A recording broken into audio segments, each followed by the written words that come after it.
कहिले पनि आफ्नो बखान आफू स्वयं गर्ने काम गरेको छैन श्रीमद् भागवतले। यो बताउन चाहँदैछ श्रीमद् भागवतले कि कोही पनि व्यक्तिले आफ्नो बखान आफू स्वयंले गर्नु हुँदैन भन्ने कुरो दर्शाउन खोजेको छ। जो कोही व्यक्तिले आफ्नो बखान आफै स्वयं गर्दछ नि त्यसलाई के भनिन्छ थाहा छ नि यहाँलाई? त्यो भनेको रावण हुन्छ। रावणले मात्र म यस्तो छु उस्तो छु भन्ने काम गर्दछ, कहिले पनि आफ्नो बखान आफूले गर्नु हुँदैन र आफ्नो जय जयकार पनि कहिले लगाउनु हुँदैन।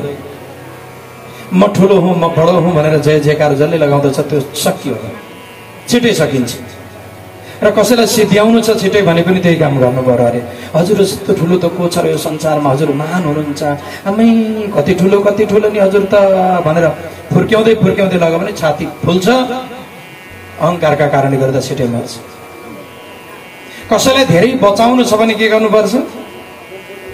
गाली गर्ने रे, पुतला डढाउने। हामीले प्रत्यक्ष देखेका छौँ नि होइन? नेपालमा हाम्रा राजा पूर्व राजा हुनुहुन्थ्यो है, स्वर्गीय श्री 5 वीरेन्द्र।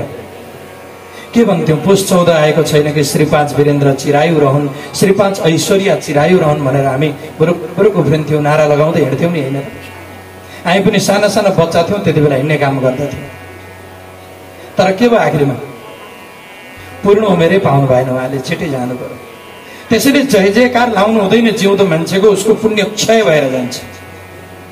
जय जयकार लाउँदाखेरि मरेका मान्छेको मात्रै लगाउनु पर्दछ। यदि उसको पुण्य सक्नु छ भने उसको जय जयकार लगाइदिने, र पुण्य बढाउनु छ, उसलाई धेरै आयु दिनु छ भने उसको निन्दा गर्ने, चियो चर्चो गर्ने, त्यो काम गर्नु पर्यो। र भागवतले आफ्नो महिमाको गान आफू स्वयंले गरेको छैन। म गतिलो हुँ, म राम्रो हुँ, म सुकिलो छु, यस्तो छु उस्तो छु भनेको छैन। कसले गान गरिदियो त? भागवतको महिमाको गान गर्ने काम गरेको छ पद्म पुराणले। आफ्नो बखान आफू गर्नु हुँदैन भन्छन् हो, यही हो कारण। पद्म पुराणद्वारा भागवतको महिमाको गान भयो। अब यहाँ प्रसंग यस्तो किसिमको छ सज्जन। श्रीमद् भागवतमा महात्म्यहरू जम्मा 6 वटा छन्, 6 अध्याय। 6 अध्याय मध्ये 6औं अध्यायको गुरुजीले पाठ गर्नुभयो। अब यहाँहरू सोच्नुहुन्छ होला होइन के भयो गुरुजीलाई, पहिलो दिन पहिलो अध्याय गर्नुपर्ने, एकैचोटि 6औं अध्यायको पाठ गर्न थाल्नुभयो, कारण के पर्यो होला भन्ने मनमा कौतूहल हुन जान्छ। र अर्को कुरो यहाँहरूलाई एउटा कुरो स्पष्ट गर्न चाहन्छु म कि दक्षिणतिर भारततिर के हुन्छ भने महात्म्य बेलुका हुँदैन। दिउँसै सर पहिले महात्म्यको पाठ हुन्छ, अनि त्यस पछाडि मात्र अरू कथाहरू गर्दै गर्दै लान्छन्। बेलुका भनेको अन्य सत्सङ्गहरू भए, अब भजन कीर्तनहरू भए, त्यस्तै किसिमका कार्यक्रमहरू मात्रै हुन्छन्, झाँकीहरू मात्रै हुन्छन्। बेलुका प्राय त्यति गर्दैनन् पनि, दिउँसो मात्रै हुन्छ कथाहरू भनेको। अनि यो 6औं अध्याय किन पाठ गर्नु परेको आज? हेर्नुहोस्, आज दिनभरि जे गरियो गरियो सकिएको, जस्ता किसिमका नियमहरूलाई विधिहरूलाई हामीले अपनायौं, सकियो, अब जे भयो भइगयो। तर अबदेखि चाहिँ भोलिदेखि चाहिँ के नियमहरूलाई कस्तो प्रकारले पालन गर्नु पर्दो रहेछ यो नियमको बारेमा वर्णन गरिएको छ। नियम अध्याय भनेर भन्न सकिन्छ यसलाई। के खाने, कहाँ सुत्ने, कस्तो खाने, मण्डप कुन ठाउँमा बनाउने, कस्तो प्रकारले बनाउने, कर्ता कता फर्किने, व्यासमा बस्नेवाला गुरुजी कता फर्किने, के देवताहरूलाई स्थापना गर्ने विशेष रूपले हो, यो बारेमा यहाँनिर वर्णन गर्न खोजिएको छ। र अलिकति प्रसङ्गमा जोडेर ल्याउँछु। सनक, सनातन र सनत कुमार यी 4 मुनिहरू सत्सङ्ग गर्नका लागि बद्रिका आश्रममा जानुभयो। दक्षिण दिशाबाट दौडिँदै जानुभएको छ नारद मुनि। नारद मुनिका साथमा भेट भयो। उहाँको केही समस्या थियो, त्यो समस्याको समाधान भनेको श्रीमद् भागवत निक्ल्यो। नारदले भन्नुभयो ठिकै छ, म श्रीमद् भागवतको आयोजना गर्छु महाराज, तर बताइदिनुहोस् यसका लागि कति दिन लाग्छ, यसको नियम के छ, विधि के छ, कस्ता कस्ता व्यक्तिहरू तरेर गएका छन्, यो सबै कुरो मलाई बताइदिनुहोस्, म जान्न चाहन्छु भनेर यसरी प्रश्न गर्नुभयो। प्रश्नको उत्तर दिँदै अब कुमारहरू भन्नुहुन्छ, अथ ते सम्प्रवक्ष्याम सप्ताह श्रवणे विधिं सहायैर्वसुभिः चैव प्राय साध्यो विधि स्मृतः प्राय साध्यो विधि स्मृतः। अब हामी सप्ताहको विधिलाई वर्णन गर्न गइरहेका छौँ। यसलाई प्राय जसो एकजनाद्वारा मात्र हुँदैन अरे। हामी भन्ने गर्दछौँ प्राइभेट हाम्रो पुराण हो भन्छौँ, तर त्यसो हुँदो रहेछ। सहायैर्वसुभिश्चैव सबैजनाको सहयोगद्वारा मात्रै सम्पन्न हुन्छ, एकजनाद्वारा मात्र हुँदैन। जस्तै अब हामीले यहाँनिर लगायौँ नि, पण्डाल लगाएर चट्टाचाल यसरी गरियो नि, यसलाई कानुनी हिसाबले पनि यसलाई के भनिदो रहेछ, सार्वजनिकै भनिदो रहेछ र धार्मिक हिसाबले पनि सार्वजनिकै भनिन्छ। खर्च एकजनाले गरे तापनि सबैका लागि हो भनेर भनिदो रहेछ। भागवतको त्यस्तो किसिमको विधान रहेछ र नेपालको कानुनले पनि त्यसै भन्दो रहेछ। सज्जन, अब यसलाई कस्तो प्रकारले लगाउने, कहिले लगाउने? दैवज्ञं तु समाहूय मुहूर्तं पृच्छयत् नत विवाहे यादृशं वित्तं तादृशं परिकल्पयत्। दैवज्ञलाई बोलाउने अरे, समाहूय बोलाएर, या त दैवज्ञ भए ठाउँ जाने। दैवज्ञ भनेको ज्योतिष, जसले नक्षत्र गणना, राशि गणना, ग्रह गणना आदि जानेको छु। त्यस्ता ज्योतिष भएका ठाउँमा जाने, मुहूर्त सोध्ने, कहिलेदेखि आरम्भ गर्दाखेरि ठिक हुन्छ भनेर सोध्ने। सोद्धाखेरि जहिले बताइदिनुहुन्छ त्यसै दिनदेखि आफूले आरम्भ गर्ने। त्यसमा पनि हाम्रो पूर्वतिर चाहिँ चलन के छ भन्नुहुन्छ भने माता पिताको वार्षिक तिथिको भोलिपल्टबाट गर्ने चलन छ। यस्तो प्रकारको यदि हामी जुराएर गर्दैछौँ भने त्यसमा विशेष किसिमका नक्षत्र, विशेष बार, विशेष तिथि आदिलाई विचार गर्नुपर्दछ। अनि साथसाथमा त्यसका लागि के छ भने पुराण श्रवण चक्र पनि जुराइनु पर्दछ जुराएर गरेको खण्डमा। तर वार्षिक तिथिबाट चाहिँ हामीले सरासर गर्ने हाम्रो प्रचलन रहेको छ, परापूर्व कालदेखि प्रचलन चलेर आएको छ। अब रुपियाँ पैसा कति लाग्छन् नि, त्यो चिन्ता त त्यही हुन्छ नि। रुपियाँ पैसा कति लाग्छ भन्ने हामीलाई बडा चिन्ता हुन्छ। होइन, भागवत लाउनु पर्ने सोध्नुहुन्छ हामीलाई नि कहिलेकाहीँ कसैले, गुरुजी भागवत लाउनु पर्ने छ, कति पैसा लाग्छ भनेर सोध्नुहुन्छ। यसको उत्तर यहाँ सुन्नुहोस् है, यहाँनिर के बताइएको छ। भागवतले नि भन्छ, विवाहे यादृशं वित्तं तादृशं परिकल्पयत्। जति पैसा एउटा विवाहमा खर्च हुन्छ त्यति नै पैसा श्रीमद् भागवतमा पनि खर्च हुन्छ। यति भनियो, लेखाजोखा छैन यसो। पहिली विवाहमा कति पैसा खर्च हुन्थ्यो त्यति नै खर्च हुन्थ्यो भागवतमा। अब अहिले पनि विवाहमा कति पैसा खर्च हुन्छ त्यति नै खर्च हुन्छ। ठ्याक्कै वैज्ञानिक हिसाबले बताइयो, अलिकति पनि गडबडी छ। यसका लागि महिनाहरू कुन कुन ठिक हुन्छन् त भन्दाखेरि भदौ महिना राम्रो छ, आश्विन पनि राम्रो छ, हैन, कार्तिक, मङ्सिर यी पनि राम्रा छन्। पुसलाई त्यति उत्तम मान्दैन, माघ, फाल्गुन, चैत्रलाई पनि अत्यन्त उत्तम मानेको छैन। त्यो पनि पर्व आदि परेका छन् भने त्यो हामी गर्ने गर्दछौँ। नवरथा आदि पर्छ नि चैत्रमा, पर्व आदिलाई लिएर गर्ने गरिन्छ। अनि वैशाख, जेठ, असार, साउन यी सबै राम्रा हुन्। यी सम्पूर्ण महिनामा भागवतको आयोजना गर्न सकिन्छ। भागवतको आयोजना गरेपछि के गर्ने त?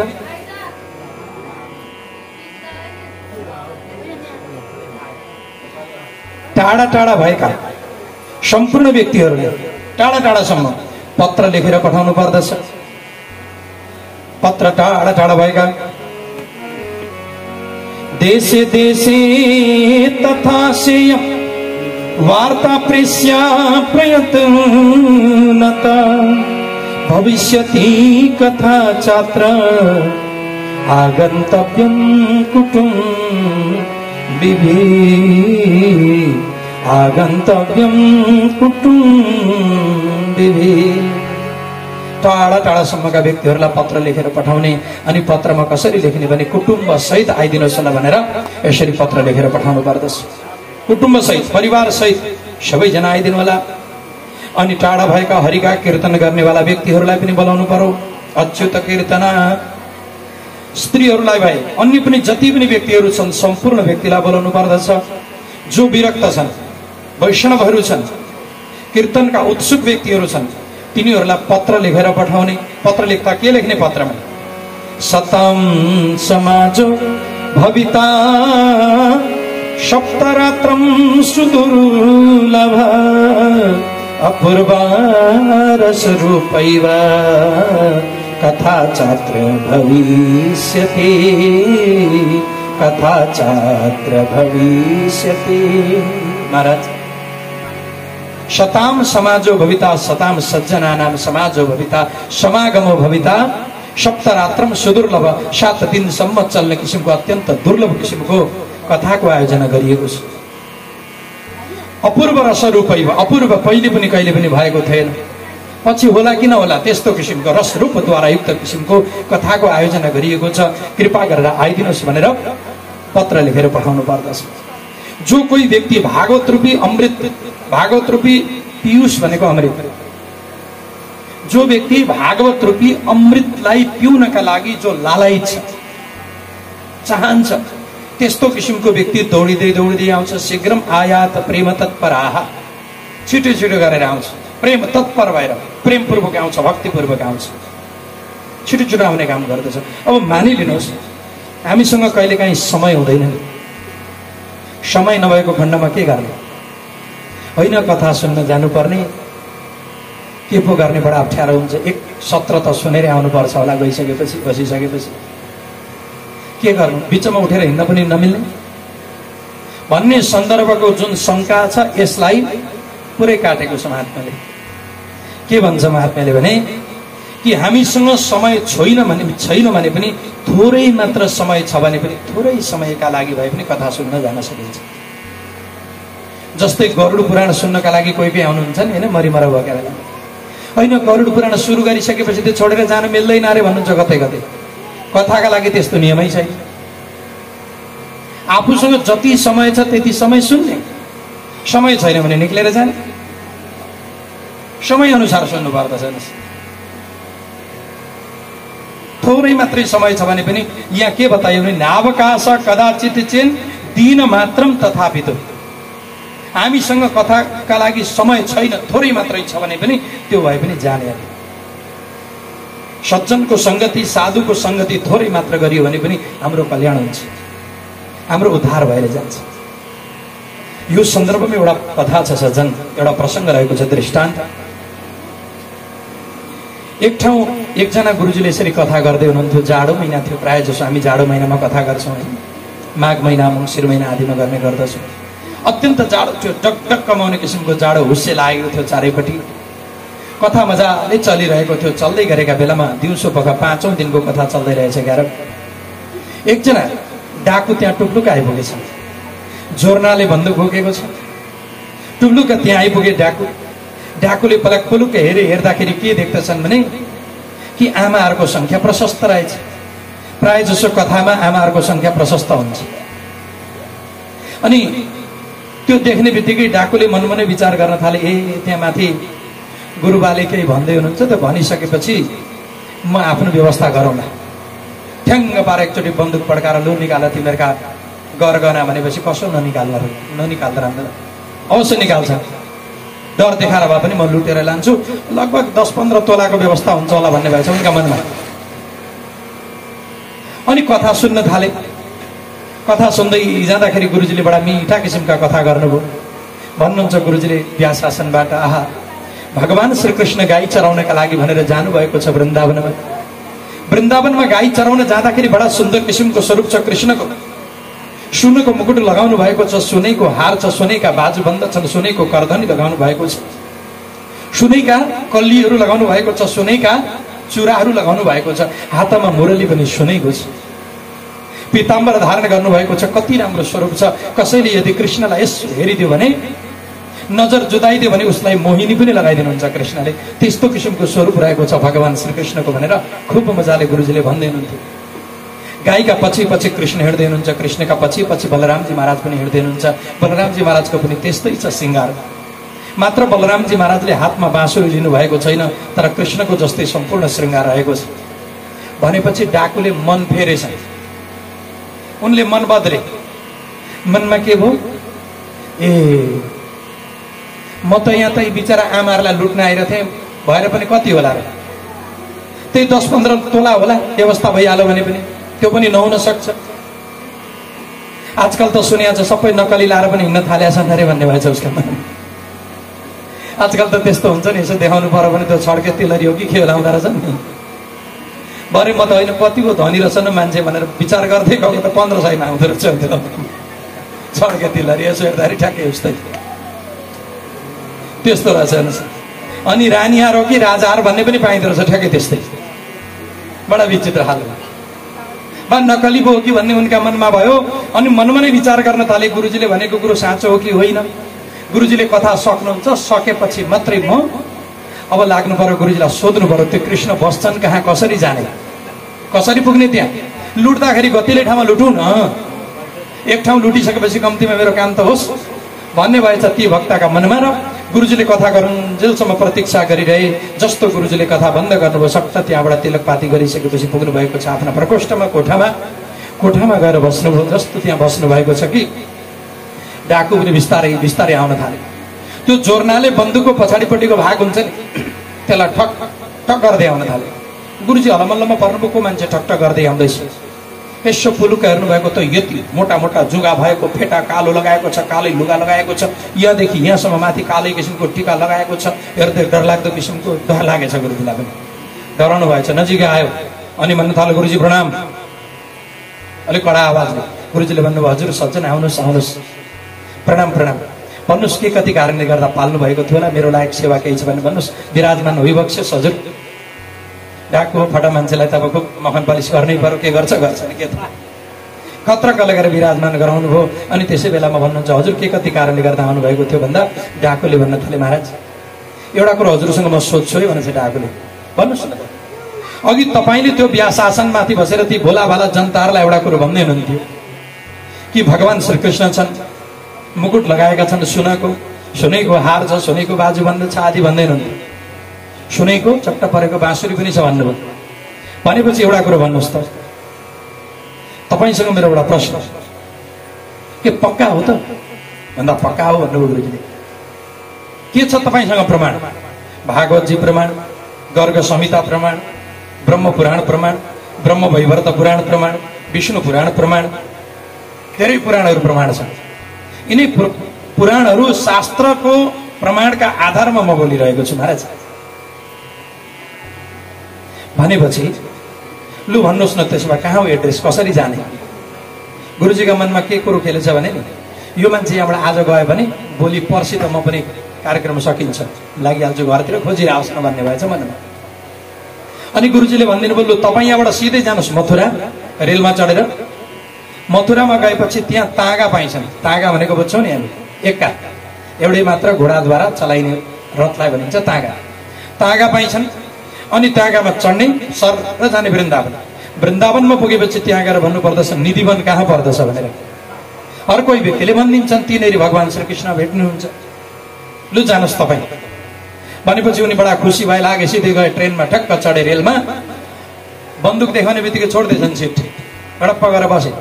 अगाडि बढ्दै बढ्दै बढ्दै गए, ठक्क पुगेका छन् मथुरा। मथुरामा पुगेपछि त्यहाँबाट उत्रेर गएर तागा पक्रे।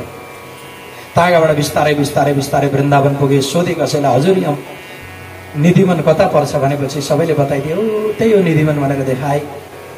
निधिवन पुग्नु मात्रै के थियो, अब यिनले आवाज सुन्न थाले, बाँसुरीको बडा मिठो आवाज, तिरिरी तिरिरी तिरिरी तिरिरी गरेर मिठो धुन बजिरहेको छ। विविध प्रकारका राग रागिनी छेड्दै हुनुहुन्छ भगवान श्रीकृष्णले। बेला बेलामा भैरव राग छेड्नुहुन्छ, बेला बेलामा भैरवी, बेला बेलामा भीम पलास चलिरहेको छ भने बेला बेलामा कलिङ्गडा राग चलिरहेको छ।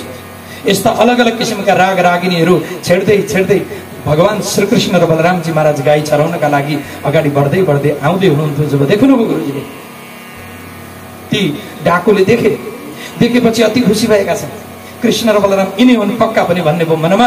तर एउटा कुरो के याद आयो भने बाँसुरीको धुन पनि सुने, कृष्ण जस्तो बताउनु भएको थियो गुरुजीले त्यही देखे भने पक्का पनि कृष्णका साथमा मैले आँखा जुदाउनु हुँदैन। आँखा जुदाउने बित्तिकै के हुन्छ, मलाई भगवान श्रीकृष्णले मोहिनी लगाइदिन्छन्। अनि म जसरी कृष्णलाई लुट्नका लागि भनेर आएको छु, म लुट्न सक्ने छैन। त्यसै कारणले गर्दा मैले त कृष्णलाई लुट्नु छ भन्ने भएछ डाकुका मनमा। अनि कृष्ण र बलराम यतापट्टिबाट आउँदै हुनुहुन्थ्यो, उनले हेर्न थालेछन् यता यता हेर्दै नजिकै आइपुग्नु भयो कृष्ण र बलराम। अनि भन्छ, नानी हो तिमीहरू को हो? कृष्णले भन्नुभयो, कृष्ण कलियालाल, यदुवंशी हौ हामी। अनि ती पछाडिका, यी मेरा दाजु बलराम, बलदाउ भन्छौँ हामी। ए नन्द बाबाका छोरा हौ? यशोदा मैयाका हो? गोठाला हौ तिमीहरू, ग्वाला हौ? हेर नानी हो, म बाङ्गो टिङ्गो कुरो गर्न जान्दिनँ, कुरो घुमाएर गर्न जान्दिनँ, सिधा सिधा कुरा गर्न जान्दछु। म वास्तवमा के हुँ? म डाकु हुँ, लुट्न आएको, लुटा हौ, लुटेर। हेर बाबु, त्यसै कारणले गर्दा म तिमीहरूसँग एउटा कुरो के भन्छु भने, म लुटेरा हौ, म लुट्न आएको छु। तिमीहरूले लगाएका जे जति गरगहना छन् नि, खुत्रुक्क निकालेर मलाई दिइहाल, नत्र भने मैले फेरि हातपात गर्नु नपरोस् भन्नुभयो भनेछन् तिनले। भगवान श्रीकृष्ण अलमल्लमा पर्नु भएन के भन्दैछ मान्छे। यस्तो किसिमको भक्त त आजसम्म देखेका थिएन। अर्कै आउँथे, गिडगिडाउँथे, या त धम्की दिँदैछ, धम्की दिदी लुट्न खोज्दैछ भाइ। कृष्णले सोच्नु हो कि यस्तो किसिमको भक्त कहीँ पनि पाइँदैन, आज दिएन भने फेरि कहिले पनि दिन सकिँदैन भनेर आफूले लगाएका जे जति गरगहनाहरू थिए सबै उतार्नुभयो। अनि भन्नुभयो, कहाँ दिउँ त भनेपछि उनले पगडी खोलेछन्, आफूले फेटा खोले। अनि फेटा खोलेर खुत्रुक यसो थापे, तिनीहरू भगवानले लगाएका जे जति गरगहना थिए सबै लगाइदिनु भयो। अनि भगवान श्रीकृष्ण भन्नुहुन्छ बलरामजी महाराजलाई, दाजु खोइ त तपाईँले खोलेको, म त दिन्न भन्नुभएछ बलरामले। सज्जन, हामीले यहाँ कुरो के बुझ्नु पर्दछ भने नि, बलराम भनेको के हो र कृष्ण भनेको के हो, राम भनेको के हो र लक्ष्मण भनेको के हो, थोरै तात्विक हिसाबले बुझौँ हामी। कृष्ण भनेको परब्रह्म हो, बलराम भनेको शब्द ब्रह्म हो। शब्द ब्रह्मको तबसम्म मात्रै आवश्यकता पर्दछ जबसम्म परब्रह्मको ज्ञान हुँदैन। परब्रह्मको ज्ञान भइसकेपछि शब्द ब्रह्म त्यज्य हुन्छ, त्याग्नु पर्दछ। जसरी हाम्रा लुगामा मैलो लागेको छ, मैलो लाग्यो नि, मैलो लागेपछि के गर्नुपर्छ? त्यसलाई साबुनले धुइन्छ, साबुनले धुइन्छ, पानी पनि लगाइन्छ त्यसमा। तर के गर्छौँ? धुँदाखेरि धोइसकेपछि हामी के गर्छौँ? साबुन पनि पखाल्छौँ र पानीलाई पनि हामी सुकाउँछौँ। त्यस्तै प्रकारले शास्त्रप्रति पनि मोह हुनु भएन। शास्त्रप्रति पनि मोह भयो भने फेरि जन्म लिएर आउनुपर्छ संसारमा। सत्वगुणको पनि मोह हुनु भएन, रजोगुण तमोगुण त छोडिदिउँ, हामीले त्यहाँभन्दा माथि उठ्नु पर्दछ। मोह भन्ने कुरो केही पनि हुनु भएन। बलरामजी महाराज शब्द ब्रह्म भएका कारणले गर्दा बलरामजी महाराजका मनमा तर्क छन्, म दिन्न, यो डाकु हो भन्ने भावना आयो। तर भगवान श्रीकृष्णलाई आएन त्यो भावना। यो डाकु हो, यो के हो हेर्नु भएन उहाँले, मात्र हृदय हेर्नुभयो। कतिको कोमल हृदय छ, कतिको सरलता छ, त्यो हेर्नुभयो परमात्माले।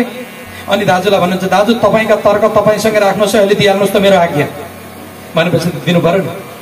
कत्रक खोल्नुभयो बलरामजी महाराजले पनि। इच्छा नहुँदा नहुँदै भएभरका सबै गहना जति राखिदिनु भयो त्यही पगडीमा। त्यस पछाडि अब डाकु त के विचार आयो भने, मलाई गुरुजीका कारणले गर्दा यत्रो सम्पत्ति प्राप्त गरेको छु भने मैले गुरुजीलाई गएर धन्यवाद त दिनै पर्छ भन्ने भएछ मनमा। अनि सरक्क गुरुजीलाई धन्यवाद दिनका लागि भनेर डाकु निक्ल्यो।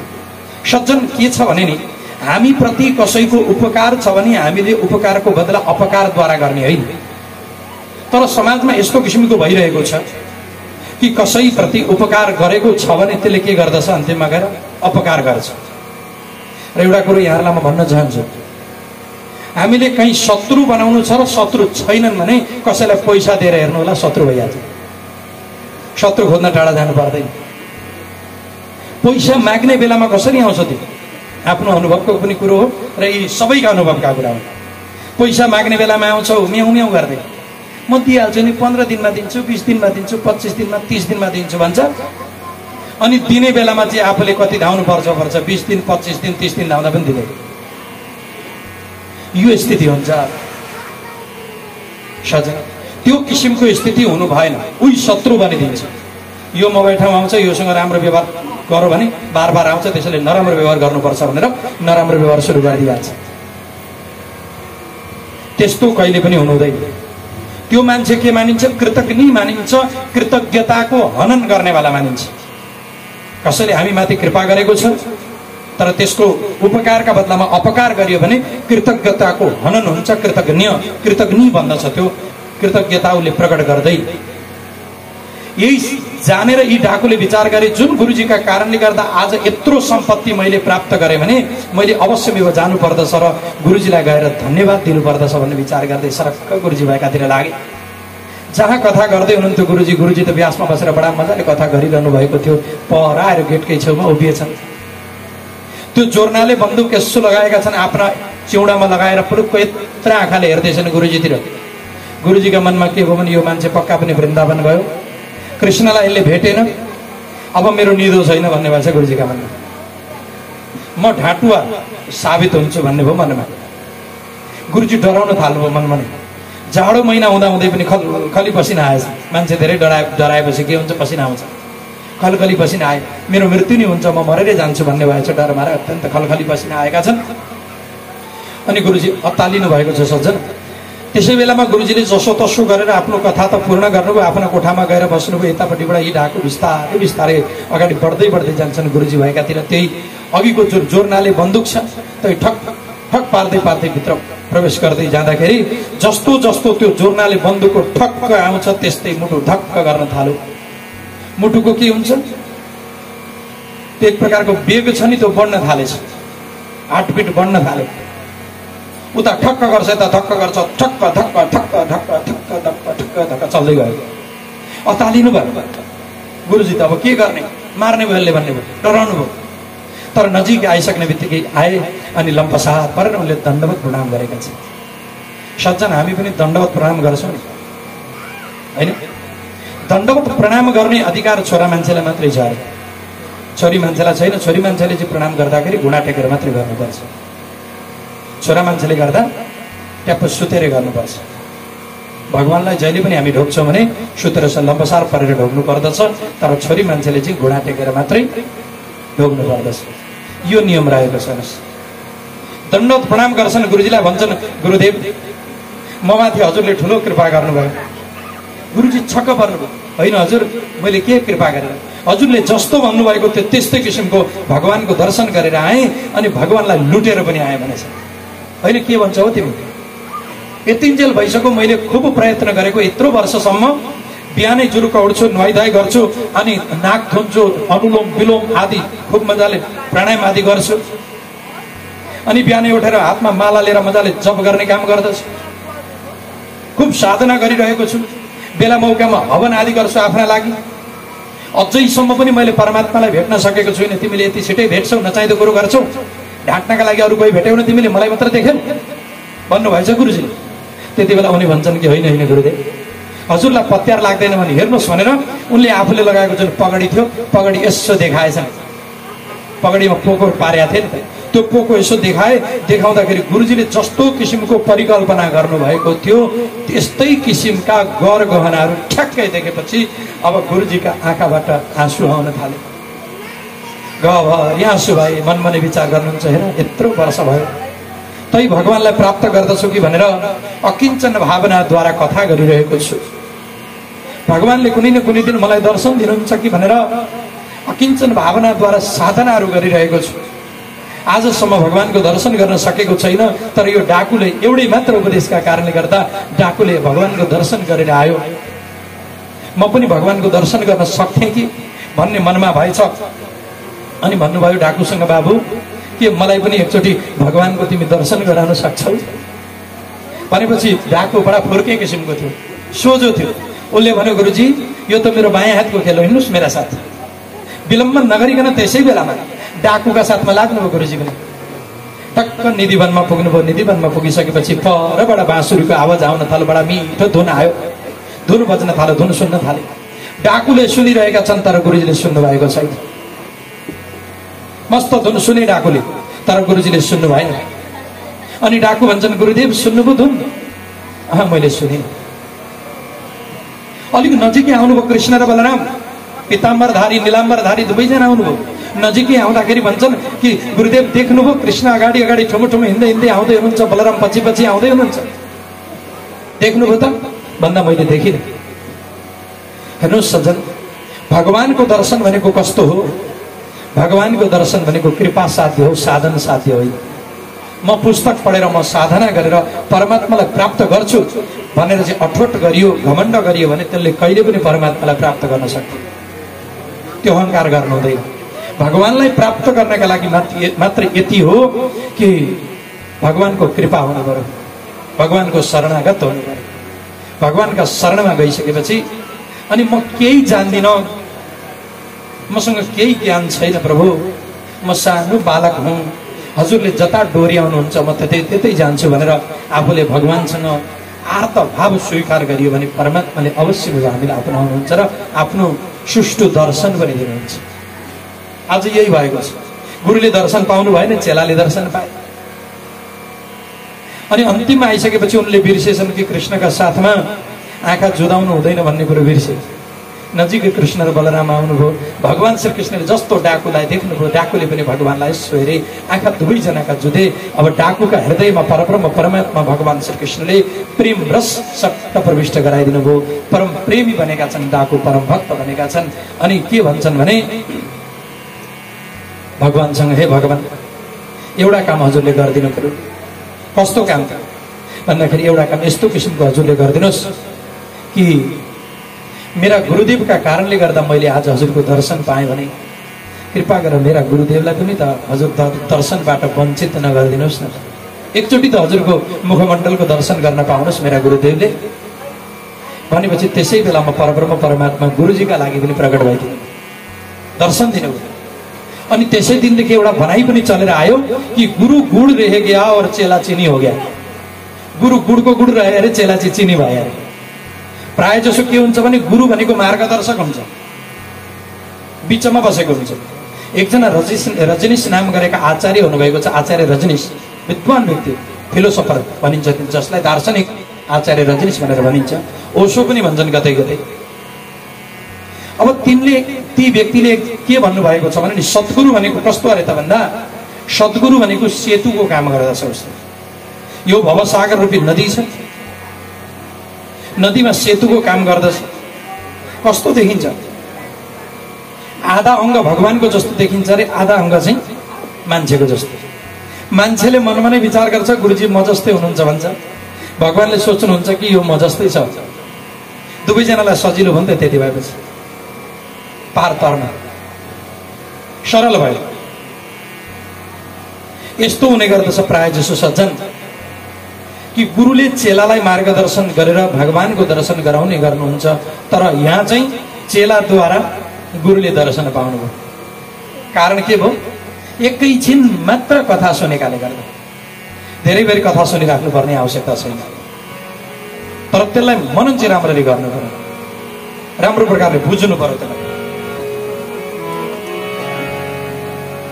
एक घड़ी आधे घड़ी आदि में पुनियाद, तुलसी संगत साधु की कटे कोटि अपराध, कटे कोटि अपराध। एक घड़ी आधे घड़ी आदि में पुनियाद, तुलसी संगत साधु की कटे कोटि अपराध। सज्जनको एक घडी भनेको कति हो? 24 मिनटको एक घडी हुन्छ लगभग। आधी घडी भनेको 12 मिनट। आधी में पुनियाद, आधीको पनि आधी भनेको 6 मिनट। यदि 6 मिनट मात्रै पनि कोही व्यक्तिले सज्जनको संगति गरेको, सत्संग गरेको छ भने त्यसका सम्पूर्ण अपराधहरू क्षम्य भएर जान्छन्, काटिएर जान्छन्। हेर्नुस्, एकैछिन मात्र कथा सुनेको के हो? तरेर गयो, भगवानको दर्शन पाए। त्यसैले हामीसँग समय छैन भने एकछिन भए तापनि गएर कथा अवश्य सुन्नु पर्दछ। बोले सच्चिदानन्द भगवानको जय जय राधा रमण हरि बोल, जय जय राधा रमण हरि बोल, जय जय राधा रमण हरि बोल, जय जय राधा रमण हरि बोल, हरि बोल हरि बोल हरि बोल, हरि बोल हरि बोल हरि बोल, जय जय राधा रमण हरि बोल, जय जय राधा रमण हरि बोल, जय जय राधा रमण हरि बोल, जय जय राधा रमण हरि बोल, जय जय राधा रमण हरि बोल, जय जय राधा रमण हरि बोल, जय जय राधा रमण हरि बोल। एवं करणं तेषां कर्तव्यं विनयेन च आगन्तुकानां सर्वेषां वासस्थानानि कल्पयेत्, वासस्थानानि कल्पयेत्। यसरी सम्पूर्ण व्यक्तिहरूका लागि विनयपूर्वक यो कर्मलाई सम्पादन गर्ने, आएका जति पनि आउनेवाला व्यक्तिहरू छन् उनीहरूलाई वासस्थानको परिकल्पना गर्नुपर्दछ। तीर्थमा होस्, वनमा होस्, घरमा होस्, जहाँ विशाल वसुधा छ, विशाल स्थल छ, त्यो ठाउँलाई कथाको स्थल बनाउनु पर्दछ। शोधन गर्ने, मार्जन गर्ने, भूमिलाई लेपन आदि गर्नुपर्ने छ भने गर्ने, त्यसलाई राम्रो किसिमले बनाउने कदली मण्डप आदि निर्माण गर्नुपर्दछ। फल पुष्प वितान आदि त्यहाँ रोपण गर्ने काम गर्नुपर्दछ, लगाउनु पर्दछ। माथिपट्टिका 7 लोकको परिकल्पना गर्दै ऊर्ध्वम सप्तैव लोकाश्च, माथिपट्टिका 7 लोकहरूको परिकल्पना गर्ने काम गर्नुपर्दछ। कुन कुन हुन् त ती? भूर्भुव स्व मह जन तप सत्य गरिएका यी 7 लोकहरू छन्। ती 7 लोकहरूको परिकल्पना गर्ने, अनि एउटा दिव्य किसिमको आसनको पनि निर्माण गर्नुपर्दछ, व्यास आसनको।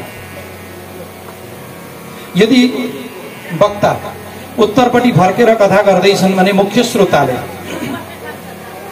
पूर्वपट्टि फर्केर बस्नु पर्दछ। यदि वक्ता पूर्वपट्टि फर्केर कथा गर्दैछन् भने मुख्य श्रोताले उत्तरपट्टि फर्केर बस्नु पर्दछ। अथवा त्यो पनि हामीसँग ठाउँ छैन भने के गर्ने? अगाडिपट्टि बसेर पनि सुन्न मिल्दो रहेछ, डाइरेक्ट अगाडिपट्टि बसेर पनि सुन्न मिल्छ। यो होइन कि कहाँ बसेर सुन्ने, कसरी सुन्ने, आफूलाई कसरी सहज हुन्छ त्यो प्रकारले सुन्ने, यसरी उसरी भन्ने होइन। यति नै भनाइ यो नियम शास्त्रको के हो भने कि यो व्यासभन्दा उच्च स्थानमा बसेर चाहिँ नसुन्नु भन्छ। शास्त्रको भनाइ चाहिँ त्यो छ, कहिले पनि व्यासभन्दा उच्च स्थानमा बसेर चाहिँ नसुन्नु भन्ने शास्त्रको भनाइ छ। कारण के हो त भन्दा ज्ञान रूपी पनि सरिता हुने गर्दछ। ज्ञान रूपी गङ्गा सरिता, सरिता भनेको नदी होइन, ज्ञान रूपी पनि सरिता हुन्छ र पानी पनि माथिबाट तल यसो घोप्ट्याउँदाखेरि के हुन्छ? सजिलो हुन्छ नि, तल झर्छ। हो त्यस्तै प्रकारले ज्ञान रूपी सरिता पनि माथिबाट फस्किँदाखेरि त्यो ग्रहण गर्न सकिन्छ। हो त्यही भएर अलिकति उच्च स्थानमा व्यास राखिन्छ भने अलिकति तल बसेर आफूले श्रवण गर्ने काम गर्नुपर्दछ। यदि अब कस्तो किसिमको कथाकार हुनुपर्छ अरे? विरक्तो वैष्णव विप्रो वेदशास्त्र विशुद्धिकृत दृष्टान्त कुशलो धीरो भक्ता कार्यो निष्प्रिय। विरक्त होस्, भगवानको परम भक्त होस्, दृष्टान्त दिनमा अत्यन्त कुशल किसिमको होस्, अनेक प्रकारका धर्ममा लागेको, स्त्रैण छ, पाखण्डी छ भने त्यस्ता किसिमका व्यक्तिलाई त्यागिदिनु पर्दछ। ठुलो विद्वान भए तापनि त्यस्ता व्यक्तिलाई राख्नु हुँदैन रे, पाखण्डीलाई राख्ने काम नगर्नु भनेको छ। वक्ताको सन्निधिमा उपवक्ताको पनि उत्तिकै आवश्यकता पर्दछ। अब पण्डितले कुन भाषामा कथा गर्ने यहाँ बताइएको छ? लोकबोधन तत्पर, त्यहाँका मान्छेले जुन भाषालाई बुझ्दछन् त्यही भाषामा कथा गर्नु पर्दछ। अब यहाँबाट पारिपट्टि गएपछि पछाडि हैयो लगाउनु पर्यो होइन, हे भन्न थाल्नु पर्यो, कैसे वैसे भन्न थालिहाल्नु पर्यो। यहाँ चल्दैन, छ र हो भन्नुपर्छ, यहाँ चाहिँ फेरि यहीको भाषा चलो। लोकबोधन तत्पर, वक्ताले छोर कर्म गर्नुपर्छ अरे, कथाकारले छोर गर्नु पर्यो, मुण्डन आदि गर्नु पर्यो। अनि बिहान छिट्टै उठेर शौच स्नान आदि गर्ने, आफूले गर्ने गरेको सन्ध्या बन्दन आदि संक्षिप्त रूपले गर्नुपर्छ अरे। होइन गुरुजीहरू पनि आउनु भएको छ, मजाले देखाउनु पर्यो भनेर सधैँ आधी घन्टा गर्ने गरेका थियौँ, 1-1.5 घन्टा लगायो भने त बित्तो कुरो गरे। त्यो सन्ध्या वन्दन आदि भनेको यो 7 दिनका लागि के भयो, मात्र त्यो गौण भइदिन्छ 7 दिनका लागि। मुख्य भनेको के हो त भन्दाखेरि मुख्य भनेको कथा सुन्नु, कथामा मन लगाउनु। र प्रायः जसो के देखिएको छ भने हेर्नुहोस् है, एकदम यो चाहिँ वास्तविक कुरो हो। जुन घरमा कथाको आयोजना गरेको हुन्छ ती कर्ताले कथा सुन्ने मौकै पाउँदैनन्। कारण के त, पाहुनाहरू आउँछन्, यसो पाहुनालाई मुख पनि देखाइदिनु पर्यो, हेरेन कथामा, मान्छे आउँदाखेरि यसो हेर्दा पनि हेरेन भनिदिएलान्, फेरि अप्ठ्यारो छ। छिमेकीकामा छ भने चाहिँ मजाले सुन्नु भन्छ, आफ्ना भन्दा पनि गयो बसियो भने यो हुन्छ यथार्थ कुरो, सबैतिर देखिएका कुराहरू हेर्नुहोस्। अनि सन्ध्या आदि संक्षिप्त रूपले गर्ने, कथामा कुनै प्रकारको विघ्न बाधा नहोस् भन्नका लागि गणपतिको पूजन गर्ने, पितृहरूलाई तर्पण गर्ने। हामीले हिजो वार्षिक गऱ्यौँ, आज आविदायिक आदि गरेर मातृका पूजन आदि गरेर हामीले कलश यात्राका साथमा यो कर्मलाई सुरुवात गरेका छौँ, स्थालिन गरेका छौँ। अनि मण्डल बनाएर, मण्डल सर्वतभद्र मण्डल बनाएर त्यहाँ भगवान श्रीहरिलाई स्थापना गर्ने काम गर्नुपर्दछ। र भगवान श्रीकृष्णको उद्देश्य, कृष्ण प्राप्तिको उद्देश्य रूपी मन्त्रहरूद्वारा सहस्त्र शिरेखा आदि गरिएका मन्त्रहरू छन्, जो पुरुष सूक्तका छन्, वेदका मन्त्रहरू। यी मन्त्रहरूको उच्चारण गर्दै गर्दै पूजन गर्ने काम गर्नुपर्दछ। प्रदक्षिणा गर्ने, नमस्कार गर्ने, अनि त्यस पछाडि स्तुति गर्ने, भगवानको अगाडिपट्टि बसेर स्तुति गर्ने। के भन्नुपर्छ भने भगवानसँग नि प्रार्थना गर्दै जानुपर्छ।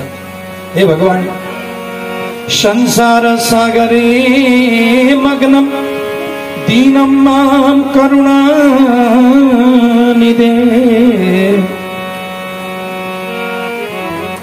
कर्ममोहगृहीतांगं मामुदर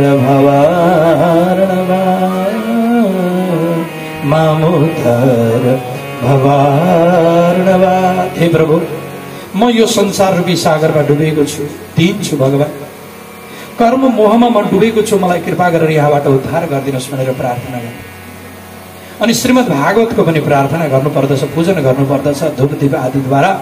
अन्तिममा श्रीफल लिएर, श्रीफल भनेर नरिवललाई भनिन्छ, श्रीफल भनेको बेललाई पनि भनिँदो रहेछ। श्री भनेको लक्ष्मी, जहाँ लक्ष्मीको निवास हुन्छ, बेल वृक्षमा लक्ष्मीको निवास हुन्छ,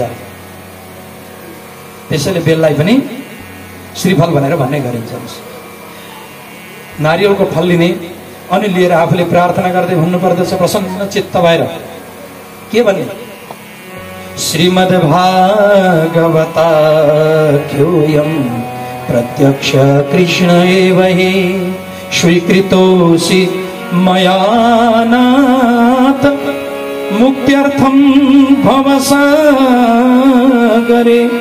मनोरथो मदीयोऽयं सफलः सर्वथा त्वया निर्विघ्नेनैव कर्तव्यो दासोऽहं तव केशव दासोऽहं तव केशव। श्रीमद् भागवत भनेको के हो? प्रत्यक्ष कृष्ण भई प्रत्यक्ष भगवान श्री कृष्णको मूर्ति हो, वाणीमय मूर्ति। भागवतलाई कहिले पनि यो सोच्नु हुँदैन कि हामीले भागवत भनेको एउटा पुराण हो भन्ने सोच्नु हुँदैन। कृष्णको वाणीमय प्रत्यक्ष मूर्ति रहेको छ। हे भगवान, यो म हजुरलाई अर्पण गर्दैछु श्रीफल, यसलाई स्वीकार गर्नुहोस् र महाराज मलाई मुक्ति दिलाउने काम गरिदिनुहोस्। मेरा मनोरथहरू जति पनि ती सम्पूर्णलाई सफल बनाइदिनुहोस्। निर्विघ्नतापूर्वक यो कार्यलाई सम्पन्न गरिदिनुहोस्। हे भगवान, म हजुरको दास हुँ भनेर प्रार्थना गर। नरिवल अर्पण गर्छौँ नि, नरिवल अर्पण के का लागि गरिएको थाहा छ? मैले आजदेखि मेरो अहंकार यो शिर जस्तै हुन्छ अरे, कठिन नरिवल। आजदेखि मैले यो अहंकार हजुरलाई अर्पण गरेँ भनेर दिएको, अर्पण गरियो। म केही होइन, सबै कुरो हजुरको भनेर न्यौछावर गरिएको यो हुन्छ। हजुर, मेरो यो कार्यलाई सफल बनाइदिनुहोस् भनेर दिन भएन यसरी गर्नुपर्दछ।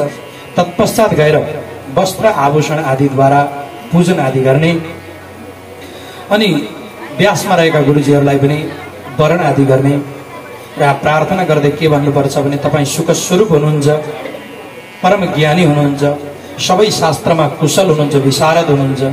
यस्तो किसिमको कथा गरिदिनुहोस् जुन कथाद्वारा मेरो अज्ञान मेटिएर जाओस्। मद अज्ञानम विनाशः, ममा रहेको जुन अज्ञान छ त्यो अज्ञान सम्पूर्ण मेटिएर जाओस्। त्यस्तो किसिमको मलाई कथा गरिदिनुहोस् महाराज। त्यस पछाडि 7 दिनसम्म पाल्नुपर्ने नियमहरू रहेका छन्। हेर्नुहोस्, वर्णम पञ्च विप्राणम कथाभङ्ग निवृत्तये। कथामा कुनै पनि प्रकारको विघ्न बाधा नआओस् भन्नका लागि 5 जना ब्राह्मणहरूलाई वर्ण गर्नु पर्दछ। कोही द्वादशाक्षरी मन्त्र जप्नका लागि ओम नमो भगवते वासुदेवाय जप्नका लागि, कोही रुद्री पाठ गर्नका लागि, कोही चण्डी पाठ गर्नका लागि, कोही वेद पाठ गर्नका लागि, यस्ता किसिमका ब्राह्मणहरूलाई आफूले वर्ण गर्ने। अनि त्यस पछाडि आफू हात जोडेर सबैलाई नमस्कार गरेर आफ्ना आसनमा बस्ने। आसनमा बसिसकेपछि चाहिँ हेर्नुहोस् यहाँ कस्तो एकदम किटान गरेर भनियो, लोक वित्त धनागार पुत्र चिन्ता विदस्य च कथाचित्त शुद्ध मति सलभेद फलम उत्तमम। संसारको कुरो त्यागिदिनेहरू चिन्ता नगर्ने, रुपियाँ पैसाको चिन्तन छोडिदिने, त्यति बेलाका लागि धनको चिन्तन छोडिदिने, पुत्र पौत्र आदिको चिन्तन छोडिदिने। मन कहाँ लगाउने? कथामा मात्रै लगाउने। कथाचित्त शुद्ध मति, शुद्ध मतिद्वारा चित्त कहाँ लगाउने? कथामा लगाउने। सलभेद फलम उत्तमम, जसले यसो गर्दछ भने उत्तम फललाई प्राप्त गर्दछ। बिहानैदेखि धीर गम्भीर कण्ठद्वारा पाठ गर्दै गर्दै जानु पर्दछ। दिउँसो मध्याहमा 2 घडीसम्म विश्राम गर्ने। त्यति बेला पनि कीर्तन आदि हुन्, खाली नबसोस्। र अर्को कुरो, भोजन कति गर्ने, पानी कति पिउने। जति भोजन गर्दा, जति खाने कुरो खाँदाखेरि हामीले 3-4 घण्टासम्म उठ्नु नपरोस्, त्यति खाने त्यति नै पिउने, यति उति भनिएन। मलमूत्र जयार्थम हि लघुआहार सुखावह अविश्यान्येन कर्तव्यो एकवारम कथार्थिना। जति खाँदाखेरि आफूलाई सुख हुन्छ त्यति मात्रै खाने, अथवा हविष्यान्न खाएर बस्ने। हविष्यान्न केलाई भनिन्छ भने घृतपक्वम पयपक्वम पक्वम केवल बनिना, घिउमा पकाइएको, दुधमा पकाइएको र केवल आगामा मात्रै पकाइएको, त्यसलाई भनिन्छ अरे हविष्यान्न। यसलाई भनिन्छ हविष्यान्न। हविष्यान्न मात्र खाएर बस्ने।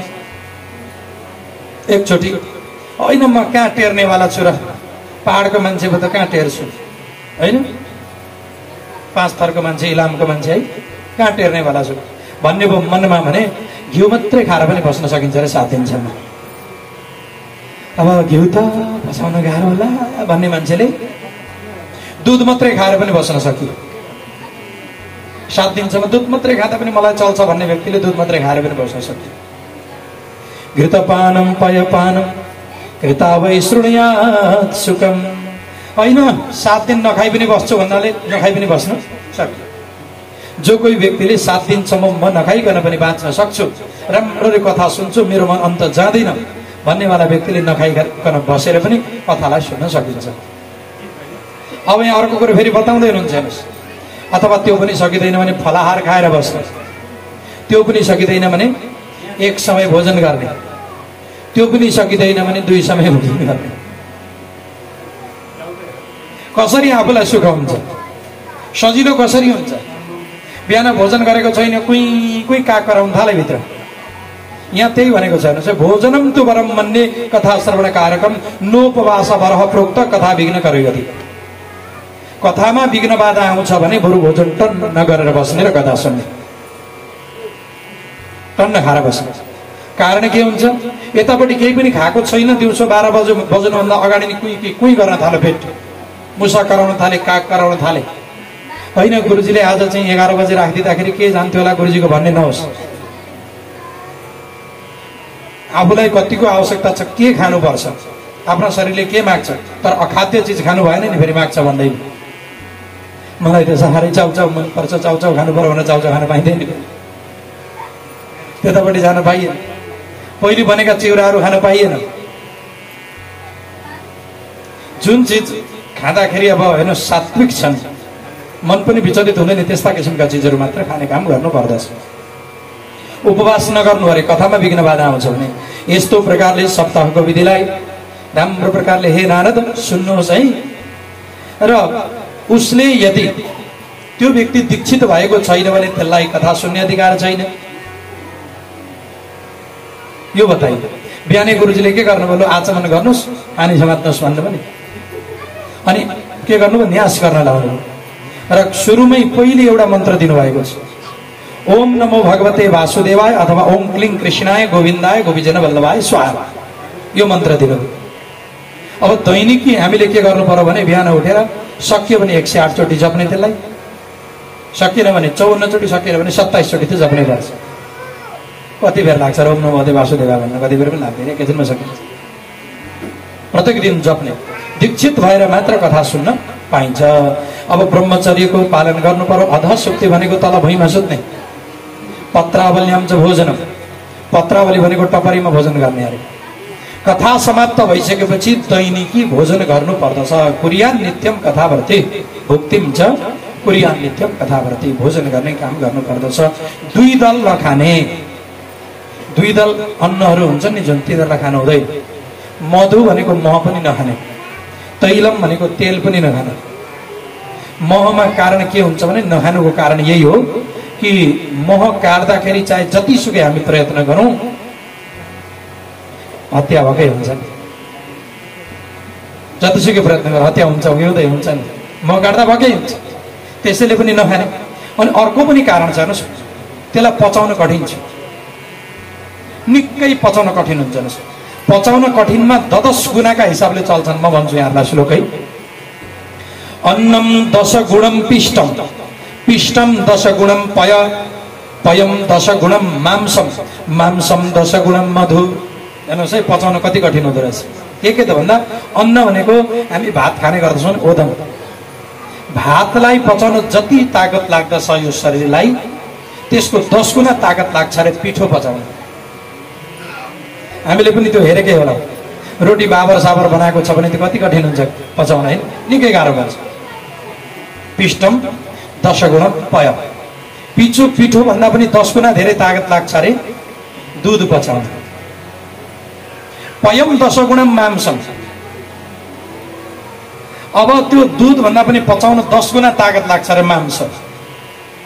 वर्षको हामी त बिहा शासनबाट यही भन्छौँ, वर्ष कसैले नखानु, कति राम्रो हुन्थ्यो, साह्रै रमाइलो हुन्थ्यो। मेरो आग्रह दुराग्रह पनि होइन, मनले जुन दिन मान्छ नि त्यस दिन छोडिदिनु। मनले भन्छ एक दिन न एक दिन त भन्ला, होइन, त्यस दिनदेखि छोडिदिनु। जब जागा तब सबेरा, जब हामी जाग्यौँ नि त्यही बेला बिहान भयो भन्ने कुरो बुझ्नु पर्दछ। त्यही बिहान हो, जागेकै बेलामा सकेसम्म त्यसलाई छोडिदिनु चाहिँ साह्रै राम्रो उत्तम हुन्छ। हेर्नुहोस्, आग्रह पनि होइन र दुराग्रह पनि होइन, म विरोध पनि गर्दिनँ कसैको। परम्परामा अब त्यो चलाएर ल्याए, तर नखानु चाहिँ राम्रो। हाम्रो व्यासबाट चाहिँ यति नै भन्छौँ हामी, नखानु साह्रै उत्तम है। यसमा आग्रह दुराग्रह केही छैन, यसलाई अन्यथा पनि नदिनु होला हजुरहरू।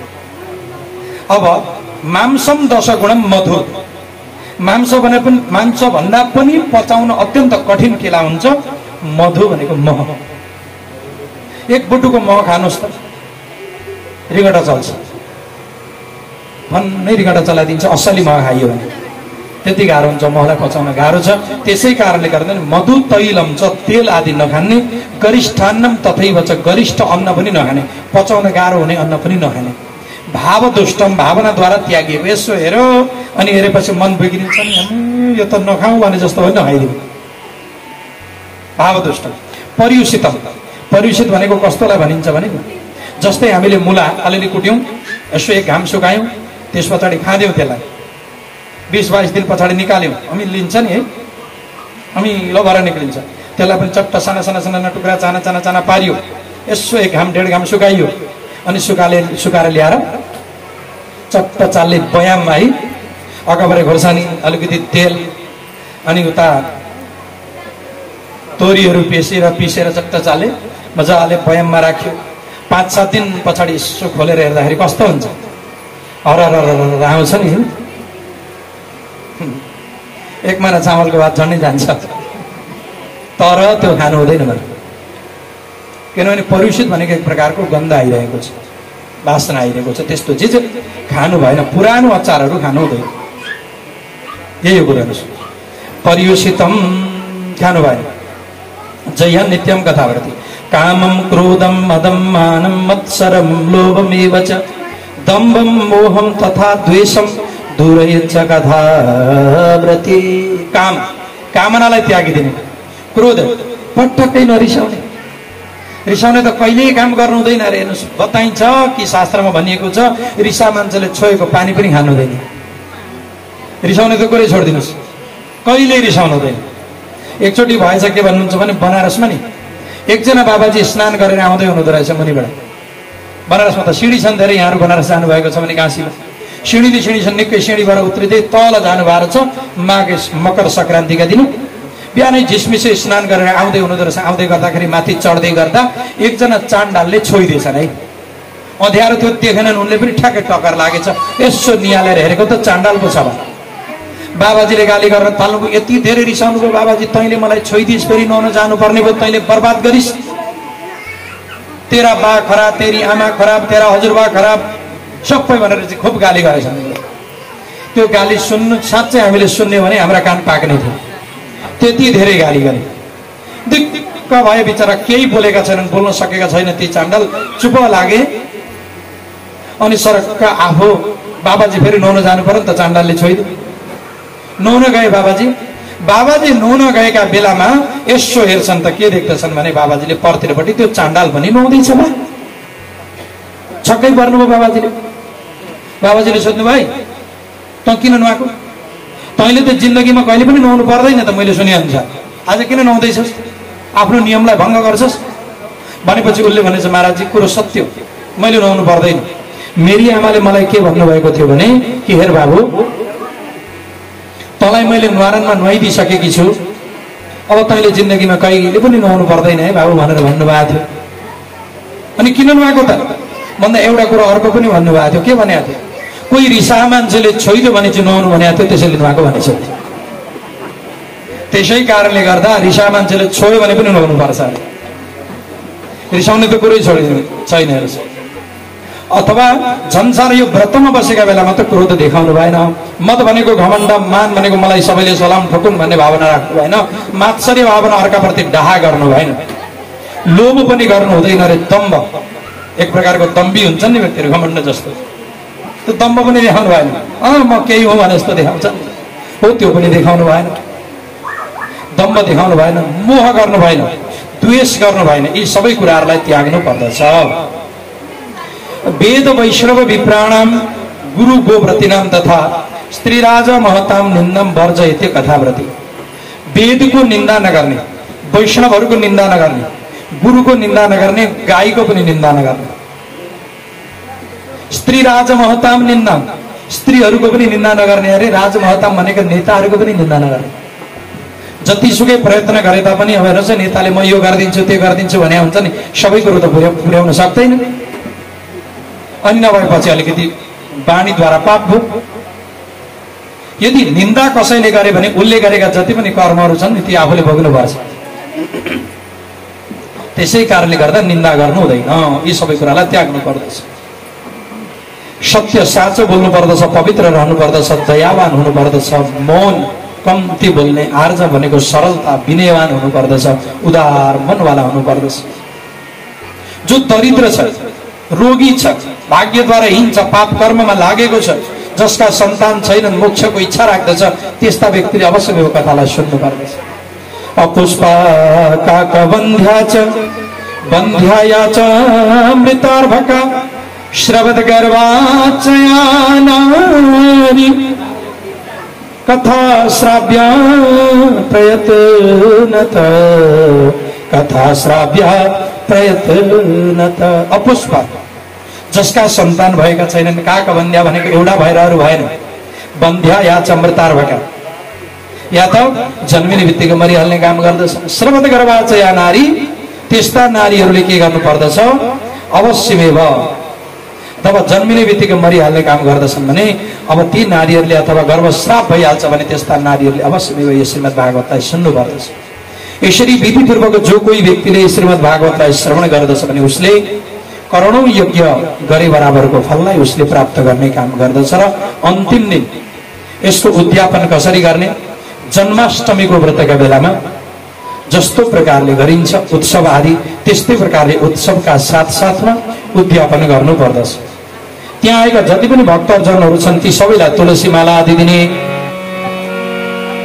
प्रसाद तुलसी माला श्रुतिभ्याश्चात दीयता मृदंग ताल ललितम कीर्तन कर्तव्यम कीर्तनम ततः कर्तव्यम कीर्तनम ततः। प्रसाद तुलसी माला आदि दिने श्रोताहरूलाई पनि मृदंग लाल ताल ललित आदि हुन्, कीर्तनहरू हुन्, जय जयकार होस्, नमस्कार होस्, शङ्खको शब्दको वाद्य बजोस्। ब्राह्मण याचकहरूलाई वित्त तथा अन्न प्रदान गर्नु पर्दछ। सज्जन के छ भने नि, हामी गृहस्थले जब जब हामी दक्षिणा गर्छौं नि, कुनै पनि कार्य सम्पादन गरिसकेपछि दक्षिणा गर्छौं, गृहस्थीहरूले दक्षिणा गर्दाखेरि जहिले पनि सिधै एउटा दुनामा पैसा मात्रै राखेर गर्नु हुँदैन। जति छ आफूसँग सामर्थ्य थोरै अन्न पनि राख्नु पर्दछ। अन्नमाथि अनि दक्षिणा राख्ने अनि पानी समातेर दिने गृहस्थको परम कर्तव्य हुन्छ। सबैभन्दा ठुलो दान भनेको अन्नदान मानिएको छ, यो कर्तव्य छ। त्यसैले वित्तम अन्नम च दीयता, रुपियाँ तथा अन्न पनि दान गर्ने काम गर्नु पर्दछ। अब यदि जो मुख्य कर्ता छन् ती विरक्त छन्, सन्यासी छन् भने तिनले के गर्ने? विरक्तश्चेद भवेत् श्रोता गीता वाच्य परिहरि गृहस्थश्चेत् तदाहु कर्तव्यः कर्म शान्तये कर्तव्यः कर्म शान्तये। यदि श्रोता विरक्त छन् भने उनले अरू केही पनि गर्नु पर्दैन रे। गीताको पाठ गर्नाले त्यो पूर्ण भएर जान्छ, हवन गरिराख्नु परेन। यदि गृहस्थ छ भने उनले अवश्यमेव हवन गर्नु पर्दछ। कसरी गर्ने त? प्रति श्लोकम तु जुहुयात् विधिना दशमस्य च पायसं मधुसर्पिश्च तिलानादिक संयुतम तिलानादिक संयुतम। दशम स्कन्धको प्रत्येक श्लोक द्वारा उसले के गर्ने? हवन गर्ने। के द्वारा त? पायसम मधुसर्पिश्च। पायस भनेको खीर। तर हाम्रो समाजमा चाहिँ चलन के छ भने कि हामीले पिण्ड बनाउनका लागि मात्र पायस भन्ने गर्दछौँ, तर खानेलाई पनि पायस चाहिँ संस्कृतमा भन्दा हुन्छ, बिग्रिँदैन है। त्यस्तो छ संस्कृत शब्द हो पायस भनेर हैन। त्यसैले पयद्वारा बनेका हुनाले त्यसलाई पायस भनियो। पयात जात इति पायस, पायस भनिएको छ। त्यसै कारणले गर्दा त्यसमा केही फरक पर्दैन शब्द। पायसम मधु सर्पिश्च। मधु भनेको मह, सर्पी भनेको पगालिएको घिउलाई सर्पी भनिन्छ। अलग अलग किसिमका नाम छन्। घिउका पनि घृतम पनि भनिन्छ, सर्पी पनि भनिन्छ, आज्य भनिन्छ। उता हवन गर्ने बेलाको घिउलाई फेरि त्यस्तो अलग अलग छन् नामहरू। पायसम मधु सर्पिश्च तिलान्नादिक संयुतम। तिल अन्न आदिद्वारा युक्त गरेर अनि अथवा त्यो सकिएन भने के गर्ने? गायत्री मन्त्रद्वारा गर्ने। त्यो पनि सकिएन भने विष्णु सहस्त्रनाम आदिद्वारा गर्ने। अथवा त्यो पनि सकिएन भने ओम नमो भगवते वासुदेवाय द्वादशाक्षरी मन्त्र आदिद्वारा गर्ने काम गर्नु पर्दछ। यो हवन गर्नाले के हुन्छ त भन्दाखेरि ओमासक्तो बुधो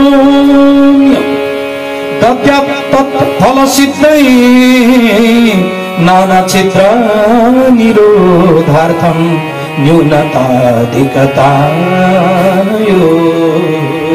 न्यूनताधिकतायो। किन होम गर्ने त भन्दा बताइँदैछ। हामीले पाठ गर्दै जाँदाखेरि कतै रेफ बिर्स्यौँ होला, कतै विसर्ग बिर्स्यौँ होला, ह्रस्व भन्नुपर्ने ठाउँमा दीर्घ उच्चारण भयो होला, दीर्घ उच्चारण गर्नुपर्ने ठाउँमा ह्रस्व उच्चारण भइदियो होला। हो त्यो जति पनि त्यहाँ छिद्रहरू रहेका हुन्छन् नि, त्रुटिहरू रहेका हुन्छन्, त्यो सम्पूर्ण त्रुटिहरूको परिपूर्ति होस् भन्नका लागि हवन गरिन्छ। हवनद्वारा त्यो परिपूर्ण भएर जान्छ, दोषहरू सबै नाश भएर जान्छन्। यस्तो प्रकारले यो कर्म गर्ने अनि सम्पूर्ण दोषको नाशका लागि पठेन्नाम सहस्त्रकम, कुनै पनि प्रकारका दोष नरहुन् भन्नका लागि विष्णु सहस्त्र नाम अथवा गोपाल सहस्त्र नाम, आफूलाई जुन इच्छा लाग्छ त्यो सहस्त्र नामको पाठ गर्नु पर्दछ। र अन्तिममा गएर 12 जना ब्राह्मणहरूलाई भोजन गराउने। 12 ब्राह्मणान् पश्चात् भोजयत मधुपायसै दद्यात् सुवर्ण धेनुं च व्रत पूर्णत्व हेतवे, व्रत पूर्णत्व हेतवे। 12 जना ब्राह्मणहरूलाई भोजन गराउने। के को भोजन गराउने? मधुपायसै, मह र खिरको भोजन गराउने अरे। अब भन्नुहोस् त, कोही कोही गुरुजीहरूलाई सुगरले यसो व्यवस्था गरेको छ भने के गर्ने? त्यस्तो हुनुहुन्छ भने धोती दह्रो गरी समातेर पाँचमीतिर भाग्न फेरि लाउनुहुन्न। त्यसै कारणले गर्दा के गर्नु पर्यो? जे खान चाहनुहुन्छ त्यो चिज दिने। आजकल त फेरि बडा यो त कस्तो किसिमको विचित्र बिमारी छन् नि, सुगर। सुगर भनेको चाहिँ त्यसले सफा रहनुपर्छ भन्न खोजे, फाल्तु चिज नखाने भन्न खोजेको सुगर भनौँ नि त। सुगर डायबिटिस पनि भनिन्छ है। धेरै रगतमा यो के भन्छ, ग्लुकोजको मात्रा अथवा चिनीको मात्रा बढ्नु, अथवा अर्को हिसाबले भन्ने भने पेनक्रियाजले काम गर्न छोड्नु। यो सिधा हिसाब भनेको। पेनक्रियाजको गडबडी भयो भने पेनक्रियाज नाम गरेको ग्रन्थि छ, त्यसले एक प्रकारको तत्त्व छोड्छ जुन ग्लुकोजलाई चाहिँ एकदम ठिक्क मात्र पठाउने काम गर्दछ। हो त्यो गडबडी भएपछि के हुन्छ? सुगर निक्लिन्छ, ग्लुकोज सिधै गयो, जसद्वारा के हुन्छ? हामीलाई अप्ठ्यारो हुन्छ। त्यसैले त्यस्ता किसिमका छन् भने जे चिज खान चाहनुहुन्छ त्यो चिज दिनु पर्दछ अरे। अब दान गर्दाखेरि दद्यात् सुवर्ण धेनुं च व्रत पूर्णत्व हेतवे। आफूसँग शक्ति छ भने धेनु दान गर्ने, सुवर्ण दान आदि गर्ने व्रत पूर्णताका लागि। शक्ति छ भने यहाँ के बताइयो हेर्नुहोस् है, शक्तौ चेत, शक्ति छ भने भन्ने शक्तो फलत्रयमितं स्वर्ण सिंहं विधाय च तत्रास्य पुस्तकं स्थाप्यं लिखितं ललिताक्षरम। हामीसँग शक्ति छ भने के गर्नु पर्यो? 3 पला सुनको सिंहासन बनाएर। 3 पला भनेको कति हो? हामीले गुरुजीसँग सोधेको थियौँ, गुरुजी 3 पला भनेको चाहिँ कति हो त भन्दाखेरि त्यही 3 तोला मात्रै हो भन्नुहुन्थ्यो। 3 तोला सुनको सिंहासन बनाउने अरे, त्यहाँ पुस्तक राख्ने अरे, अनि पूजन गरेर दान गर्ने। व्यवस्था राम्रै गर्न खोजेर छ। शक्ति छ भने भनिहाल्छ। शक्ति हुनेले गर्ने हो, नहुनेले जस्तो सकिन्छ त्यस्तो गर्ने। अनि वस्त्र आभूषण आदि पनि दिने काम गर्नुपर्दछ, दक्षिणा आदि दिनुपर्दछ। सदक्षिणाम सम्पूज्य वाहनादि तदुपचारैः सदक्षिणाम, वाहन आदि जे जति सकिन्छ। अनि साथसाथमा दक्षिणा आदि दिनुपर्दछ। सधैँ एउटा कुरो चाहिँ हामीले बुझ्नु पर्यो है, दक्षिणा र दानमा के अन्तर छ? हामी कहिले काहीँ ठट्टा भनिदिन्छौँ कि मैले फलाना गुरुजी आउनुभएको थियो, पानी समातेर यति दान गरेँ भन्छु, त्यो दान होइन। त्यसलाई दान भनिँदैन, त्यो दक्षिणा भनिन्छ। गुरुजी आउनुभयो, मेहनत गर्नुभयो नि त, दिनभरि मेहनत गर्नुभयो, 2 दिन 3 दिन 7 दिन 10 दिन 13 दिन जति गर्नुभयो, अनि अन्तिम दिन यसो पानी समातेर दिइन्छ भने त्यसलाई दान भनिँदैन, त्यसलाई दक्षिणा भनिन्छ। किनभने उहाँले मेहनत गर्नुभएको छ। अब दान भनेको के हो? जस्तै यहाँ गणेश मन्दिर छ, त्यहाँनिर लगेर हामीले केही रकम दियौँ, त्यो दान हो। पर्तिरपट्टि गुहेश्वरी विद्यालय, त्यहाँनिर हामीले ल है एउटा कोठो चाहिँ मेरो तर्फबाट भन्यो भने त्यो दान हो। वर्षक सकिन्छ भने आफ्नो नाम नखोदाउने, नलेखाउने। फलाना व्यक्तिले आफ्ना फलाना व्यक्तिको स्मृतिमा यति रुपियाँ दान गरेर यो कोठो निर्माण गरेर विद्यालयलाई दिनुभयो भनेर लेखाउनु काम आवश्यकै छैन। दान दिने हो भने छोडिदिनु। एउटा उर्दू भाषामा भनाइ छ, नेकी कर दरिया में डाल। राम्रो काम गर्ने त्यसलाई चाहिँ बिर्सिने अरे, याद गर्नु हुँदैन अरे। दान दिएको कुरो ढिँडोरा पिट्ने पनि काम गर्नु हुँदैन अरे। आफूले कतै दिएको कुरोलाई याद नगर्ने। शास्त्रको भनाइ यस्तो किसिमको छ। सज्जन, दान र दक्षिणामा यो अन्तर हुने गर्दछ। र यस्तो विधि विधानद्वारा जो कोही व्यक्तिले श्रीमद् भागवतलाई श्रवण गर्दछ र यी सम्पूर्ण नियमहरूलाई पालन गर्दछ भने सबै पापबाट त्यो व्यक्ति निजात भएर जान्छ। अनि श्रीमद् भागवतलाई जसले श्रवण गर्दछ अत्यन्त शुभ फल प्राप्त गराउनेवाला यो रहेको छ। र जसले के दिन्छ? धर्म अर्थ काम मोक्ष चारै प्रकारका पुरुषार्थहरूलाई हामीलाई प्रदान गर्ने काम गर्दछ। फलदं स्यात् पुराणं तु श्रीमद्भागवतं शुभं धर्मार्थ काममोक्षाणां साधनं षण्णसंशय साधनं षण्णसंशय। कुनै पनि प्रकारको साधनको आवश्यकता छैन र श्रीमद् भागवतद्वारा के हुन्छ? धर्म अर्थ काम मोक्ष चारै प्रकारका पुरुषार्थहरू प्राप्त गर्न सकिन्छ। यसमा कुनै पनि प्रकारको संशय गर्नुपर्ने ठाउँ कुनै छैन भन्दै यो